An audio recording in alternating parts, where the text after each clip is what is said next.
ಅಪ್ಪ ಅಮ್ಮ ಇದ್ರೂ ಏನು ಮಾಡ್ತೀರಾ, ಅಪ್ಪ ಅಮ್ಮ ಸಾಕಲ್ಲ, ಕಾಲ ಓದಿತೀವಿ, ಕೈಯೇ ಓದಿತೀವಿ, ಕೆಲಸ ಮಾಡಲ್ಲ, ಊಟ ಕೇಳಲ್ಲ ಅಂತ ಹೇಳಿ ಕೇಳಿ ಬೇಜಾರಾಗ್ತದೆ. ಕೆಲವರು ದೇವಸ್ಥಾನಗಳಿಗೆ ಬರ್ತಾರೆ, ನಮ್ಮ ಮಗ ಹೊಡಿತಾನೆ, ನಮ್ಮ ಮಗಳು ಹೊಡಿತಾಳೆ, ಮಗಳು ಮಾತು ಕೇಳಲ್ಲ, ಮಗಳು ಹೊಡಗಳೆ ಅಂತ ಏನೇನೋ ಹೇಳ್ತೀರಾ, ಕೇಳಲಿಕ್ಕೆ ಬೇಜಾರಾಗೋದು ಸಂಗತಿಗಳು ಅಲ್ವಾ. ಅಪ್ಪ ಅಮ್ಮ ಬೆಲೆ ನಿಮ್ಗೆ ಆ ಕ್ಷಣ ಗೊತ್ತಿರಲ್ಲ ಅಲ್ಲ, ನಕ್ಕ ಗೊತ್ತಿರುತ್ತಾ. ಆದರೆ ಅಪ್ಪ ಅಮ್ಮ ಬೆಲೆ ಏನು, ಅಪ್ಪ ಅಮ್ಮ ಇಲ್ದರಿಗೆ ಗೊತ್ತಿರುತ್ತೆ ತಾಯಿ ತಂದೆ ಬೆಲೆ ಏನು ಅಂತ. ದಯವಿಟ್ಟು ನಿಮ್ಮ ಅಪ್ಪ ಅಮ್ಮಗಳನ್ನ, ನಿಮ್ಮ ಅಣ್ಣ ತಮ್ಮಗಳನ್ನ, ನಿಮ್ಮ ಅಕ್ಕಂಗಿಯರನ್ನ ದೂಷಣೆ ಮಾಡೋ ಬದಲು, ಅವ್ರನ್ನ ದ್ವೇಷ ಮಾಡೋ ಬದಲು ತುಂಬ ಯೋಚನೆ ಮಾಡಿ ನಿಮ್ಮ ಅಪ್ಪ ಅಮ್ಮಗಳು ದಯವಿಟ್ಟು ಅನ್ನ ಹಾಕಿ ನಿಮ್ಮ ಮೇಲೆ ಮುಂದೆ ಬರ್ತೀರಾ. ಅವತ್ತು ಅದಕ್ಕೆ ದೊಡ್ಡದು ಯಾವುದಿಲ್ಲ.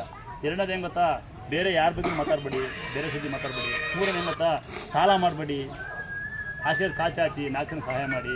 ಈಗ ಅಪ್ಪ ಅಮ್ಮ ಇಲ್ವಂತೆ, ನಾನೇ ಅಪ್ಪ ಇವರಿಗೆ, ನೀವು ಯಾರು ಇಂಥವ್ರನ್ನ ಅಪ್ಪ ಅಮ್ಮ ಇಲ್ದಾರನ್ನ, ಒಂದು ವೇಳೆ ಯಾರು ಅಕ್ಕಪಕ್ಕ ಮನೆ ಕೆಲ್ಸಕ್ಕೆ ಹೋಗ್ತಿದ್ರು ಅಂತಕ್ಕಂಥವ್ರನ್ನ, ಗಂಡು ಹುಷಾರು ಎಂಟಿ ಕೆಲಸ ಆಡ್ಕೊಳೋದು, ಎಂಟಿದ್ದು ಗಂಡು ಇವೆಲ್ಲ ಬಿಟ್ಬಿಡಿ, ದೂಷಣೆ ಮಾಡೋದು ಆಡ್ಕೊಳ್ಬೇಡಿ.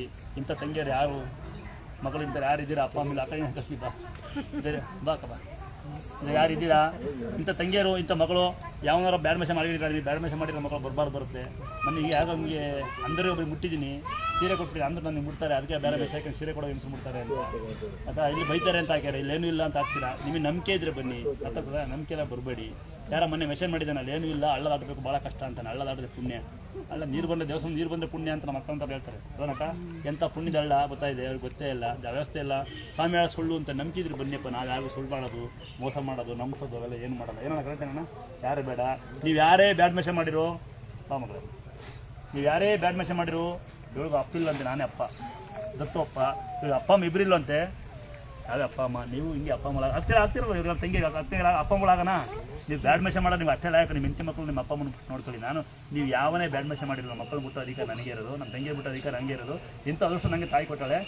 ಇವಳು ಇಬ್ಬರು 2 ಮಕ್ಕಳು ಅಂತ, ನಮ್ಮ ಮಕ್ಕಳು ಮುದ್ದು ಇದ್ದಾರಾ, ಈ ಮಕ್ಕಳು ದತ್ತು ಮಕ್ಕಳು. ಈ ದತ್ತು ಮಕ್ಕಳಿಗೆ ತಂಗಿ ನಿಂಗೆ ಆಸೆ ಇದೆ, ನನ್ನ ಮಗಳಿಗೆ ಈ ಸೀರೆ ಹೌದಾ. ಈ ಥರ ಯಾರ ನಮಗೆ ಬಾಗಣ ಕೊಡೋರಲ್ಲ, ಬಾಗಣ ಕೊಡೋದಿಲ್ಲ ಅಪ್ಪಾಜಿ, ಬಾಗಣ ಕೊಡೋದು ನಂಗೆ ಇಲ್ಲ, ನಂಗೆ ಮನಸ್ಸು ನೋವಿದೆ, ಆ ಬಾಗಣ ಇಸ್ಕೋಬೇಕು ಅಂತಕ್ಕಂಥವ್ರು ಯಾರು ಬೇಕು ಅನಂತ ಬರಲಿ ಅಲ್ಲ ಪಟ್ಟೆ. ಅದು ನಾವು ನಮ್ಮ ಕೈಲಾದ ನಮ್ಗೆ ಅಂದಾತರು ಅಥವಾ ಭಕ್ತರು ಅಂತೀವೋ, ಅಥವಾ ದೇವ ಮಾನವರು ಜೀವನ ಕೊಡೋದ್ರೆ ನಾವು 4 ಜನ ಹಂಚ್ಬಿಡ್ತೀವಿ. ದೇವ್ರ ಸರಿತ ಮಾಮೂಲಿ ಸರಿತ ನಿಂತ ಬಡಬರಿ ಕೊಟ್ಬಿಡೋಣ. ನಮ್ಮ ಮಕ್ಕಳು ಇಬ್ಬರು ಭಾಳ ಚೆನ್ನಾಗಿಲ್ಲ, ದೇವಾಗ ಆಶ್ರಮ ಮಾಡಿ ದಯವಿಟ್ಟು ಒಂದ್ಸರಿ ಹೌದಾ. ತೃಪ್ತಿ ಇರೋದು 4 ಜನಕ್ಕೆ ಕಿತ್ಕೊಳ್ಳೋದು, 4 ಜನ ಬೇರೆ ಬಗ್ಗೆ ಮಾತಾಡೋದು, 4 ಜನಕ್ಕೆ ಕಿತ್ಕೊಳ್ಳೋದಲ್ಲ ತೃಪ್ತಿ ಇರಲ್ಲ. 4 ಜನ ಸಹಾಯ ಮಾಡಿ ನೋಡಿ, ಯಾವ ಪುಣ್ಯ ಬರ್ತದೆ ರೀ. ಕರೆಕ್ಟಾ ಮಗಳೇ? ಅವಳು ಕೂಡುದು ವರ್ಷಕ್ಕೊಂದ್ಸರಿ ಬರ್ಬೇಕಿದ್ರು ಅಪ್ಪ ಬಾಗಣ ಕೊಡು ಅಂತ ಕೇಳಬೇಕು. ಏನಂತ ಕೇಳ್ತೀಯಾ? ಆ ಚಿಕ್ಕ ಕೇಳಿಗಳಿಯ ಏನೋ